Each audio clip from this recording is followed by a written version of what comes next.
Vai tudo ao sabor daquela necessidade momentânea, né? Pois é, você vai, né, tapando, né, uns buracos e vai Cobertura criando de um pobre, problema, né? às vezes, Cobre o às pé, vezes muito puxa, maior. descobre a cabeça e vai por aí. Mas o papel, eu acho que das classes mais favorecidas é muito importante, não só porque elas consomem muito, Para reduzir o seu próprio mas consumo, como elas são modelo. reciclar, reutilizar, Né? Na hora que você é isso. modelo para os outros, todo mundo começa a te copiar. Então, aqueles que estão entrando no mercado, né, consumidor agora, eles querem ter um padrão de vida igual a da classe mais favorecida. Os países emergentes também vão querer mais ter conforto, igual, né? Então, significa mais conforto, mais qualidade de vida, num certo sentido. Ao mesmo tempo vai perder a qualidade de vida, né? Por outro lado. lado. Acho que essa questão de você acumular, tem uns trabalhos bem interessantes associando o nível de bem-estar, né, com renda e tal, que nem sempre, depois, obviamente, se você passar de um certo padrão, né, de renda, claro, que as suas necessidades básicas têm que ser atendidas. Ninguém com fome vai ficar muito feliz, né? E vai tomar conta do meio ambiente. Então, passou desse estágio, você vê um descolamento da curva de qualidade de vida com a renda. O fato de você ter um aumento de renda não vai te dar... Não significa. Não significa. Então, se você começar a perceber que muitas vezes o teu bem-estar não está associado necessariamente a acumular, a ter, sem parar. Ter sem parar. Né? Você pode muito bem ter... Até porque não dá tempo de usar tudo. Você pode muito bem ter prazer e estar feliz consumindo outras coisas que não bem material, cultura, música, um papo, um parque, né? E não precisa estar gastando, consumindo e pressionando por recursos. Né? Desordenadamente. Quando você falou da água, a agricultura, por exemplo, vai sofrer muito com isso? Vai, principalmente em solos que já são mais pobres, né? E vai ter a grande vantagem... A água me lembra da soja, dos grandes plantios que consomem água absurdamente. Muita água, né? Agora, o grande benefício de você estudar e começar a estudar e divulgar esse material todo é porque também te dá tempo de se adaptar. Né, por espécies que são mais adequadas àquele tipo de solo, por exemplo. Então, eu acho que é muito importante se conhecer e se fazer projeções e trabalhar com cenários para que realmente você possa planejar, que não é uma tradição muito da gente, né, no Brasil de fazer planejamento, né, a longo prazo e tal, mas que eu acho que a gente procura, com esses estudos, dar elementos para esse planejamento, né? Você acha que vai haver uma perda significativa na agricultura com essas alterações de clima? Não, na agricultura eu acho que você tem, claro, que eu acho que a criação... agricultura é alimentação, né? Mas o que eu acho, assim, no caso do Brasil, né, o nosso maior problema não está nem na terra, na qualidade da terra, que poderá piorar, mas na logística. Então, não é nem tanto uma questão... Né, associada ao clima. Você não tem logística nem para exportar, nem para chegar nos mercados consumidores. Né? Então, esse que é o grande gargalo. Né? Agora, já na questão de pesca, do uso da costa, né, que o Brasil tem uma área costeira muito grande, aí realmente a gente pode ter um impacto muito maior de perda, né, de pescado, etc. É difícil, né? É puxado.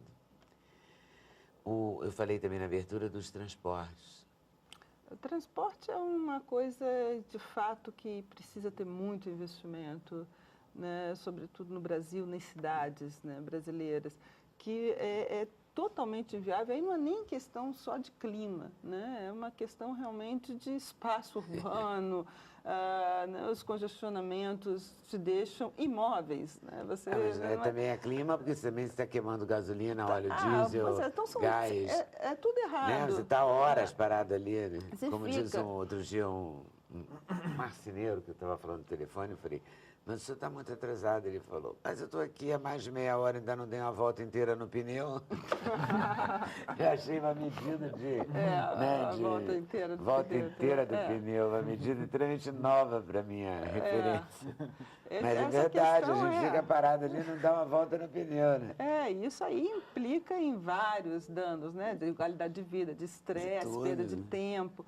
Então, a E perda questão... de dinheiro, porque a economia também entra, né? É um E atraso também para a qualidade economia. do ar, Isso é as uma cidades qualidade ficam do ar. irrespiráveis. Então, acho que realmente o investimento em infraestrutura de transporte é essencial, seja por clima, seja por qualidade de vida, tempo e operacionalidade da cidade. Seja né? pela vida da gente, né, Suzana? Qualquer coisa, né? Faz sentido você atuar nessa área. E não é a questão de você não querer que as outras pessoas tenham seus automóveis, né? É simplesmente não usa dessa forma tão intensa. Né? Eu acho que é justo até se estimular a indústria automobilística, gera emprego, etc. E tal.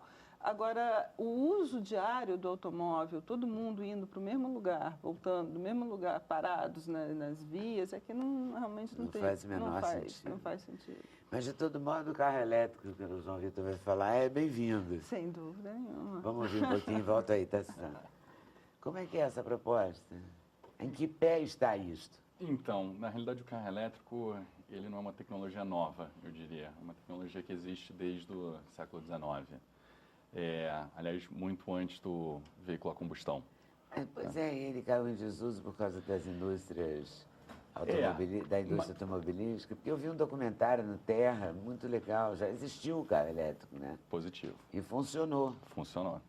Aliás, E o primeiro morreu carro... na praia. Por quê?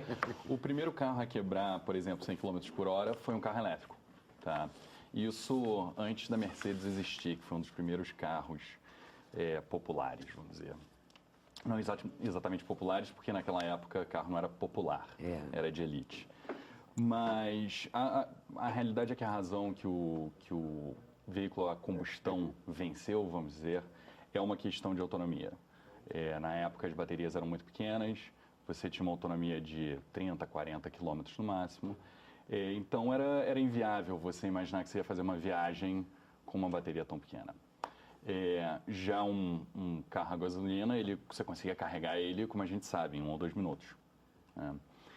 Hoje em dia esse cenário já mudou bastante. A gente tem baterias de lítio que dão uma autonomia aí de 100 km ou mais e são recarregáveis aí, dependendo do quanto você quer recarregar, mas meia hora, 1 hora você consegue carregar para uma boa viagem. E recarregaria como os telefones? Como os telefones. Com a mesma praticidade? Exatamente, assim, bota na tomada. Isso daí, não obviamente... seria o máximo ter um carro que você carrega a bateria do telefone? Eu ia adorar isso. USB no carro ali rapidinho. Não. Realmente, quer dizer, você pode ter uma recarga rápida, tá? Que seria, por exemplo, um posto de recarga, ou se não até um posto de troca de bateria. Existem sistemas hoje, por exemplo, em Israel e nos Estados Unidos estão implementando, onde o carro entraria num posto, a bateria seria retirada embaixo e colocada uma nova já cheinha. A Tesla, que é uma empresa de veículos elétricos da Califórnia, fez uma demonstração comparando um carro elétrico sendo retirada a bateria e colocado de novo, e um carro que, se eu não me engano, era um Audi, um carro comum, enchendo num posto de gasolina. Enquanto o carro enchia o tanque, a Tesla trocou um carro, outro carro e um terceiro carro trocou a bateria, ou seja... Nossa, eficientíssimo. Muito rápido, exatamente. E no caso da Tesla, você está falando aí de uma bateria que dá uma autonomia aí de muito mais do que 200 quilômetros. Então, você consegue atravessar os Estados Unidos numa viagem só, tranquilamente. Os Estados Unidos é o país que está mais avançado nessa questão? Mais ou menos. Você poderia dizer que eles têm o carro mais bacana nessa questão, que é o Tesla. Mas eles têm uma certa tradição em carros. Tem. Bacanas. Tem, isso é verdade. Mas os alemães também. Exatamente. E na realidade na Europa, eu diria que tem... na Europa e no Japão também são regiões muito avançadas. Uma região que tem um destaque interessante é Israel, que a Renault-Nissan, que é uma empresa japonesa-francesa, tem um programa lá de carro elétrico, que é exatamente que eles vendem o carro e não vendem a bateria. Então, o posto de recarga é mais ou menos como funciona um celular, né? Você não compra hoje em dia um aparelho de celular. Você compra o seu plano de 1 ou 2 anos e eles te dão um celular. Então, é mais ou menos a mesma coisa que eles fazem com a bateria. Porque essa é a parte cara do investimento. A gente estava falando, a professora Câmara Ribeiro estava falando sobre o custo elevado de algumas tecnologias para mitigar a mudança climática. E, realmente, esse é o desafio da bateria, do carro elétrico, né? É a bateria com preço elevado. O preço é muito alto. Mas também o preço de você operar o carro é mais baixo, porque a energia elétrica é bem mais barata do que a gasolina. É uma briga de cachorro grande, né? Porque assim, a indústria dos carros convencionais, vamos chamar assim, só carros a gasolina ou a diesel ou a sei lá o quê, deve estar fazendo um lobby aí danado contra o carro elétrico esses anos todos, né? Deve ter feito. Mais ou menos, algumas sim, algumas não. A Renault, a Nissan é uma que está apoiando. Ela disparada mais avançada das grandes. Tem uma série de carros elétricos. O Fluence que a gente vê aqui na rua é um carro que eles têm em versão elétrica espalhados pelo mundo. E eles têm SUV que tem versão elétrica, tem carros pequenos, grandes, etc. As outras companhias, as outras empresas, tipo, sei lá, Ford, Fiat, também tem, assim, alguma tentativa? Alguma tentativa. Alguma tentativa. Exatamente. Na realidade, as japonesas têm uma tradição aí já de uns 10 a 15 anos, que eles começaram com carros híbridos, que são carros com uma mistura entre elétrico e combustão. Isso aí já vem desenvolvendo há um tempo. Mas também até as americanas. A GM tem um carro que também é híbrido, mas é um foi a GM que tinha o primeiro? É verdade. Eu vi, não falei que eu vi o documentário, adorei. É o Who Killed the Electric Vehicle, que é... Ele funcionava, o carro elétrico. Exatamente. Na realidade, ali ele funcionava muito bem. Mas aí eu acho que por questão de lobby, claro, foi realmente eu acho. fora a ideia. Quer dizer, puro achismo. Tudo O isso jornalista agora, adora achar também, né? Mas o problema todo é a indústria do sempre petróleo, lá. né? Não é nem a indústria automobilística, é a indústria do petróleo que não deixa, né? Associada à indústria Exatamente. automobilística. Aí ficou imbatível.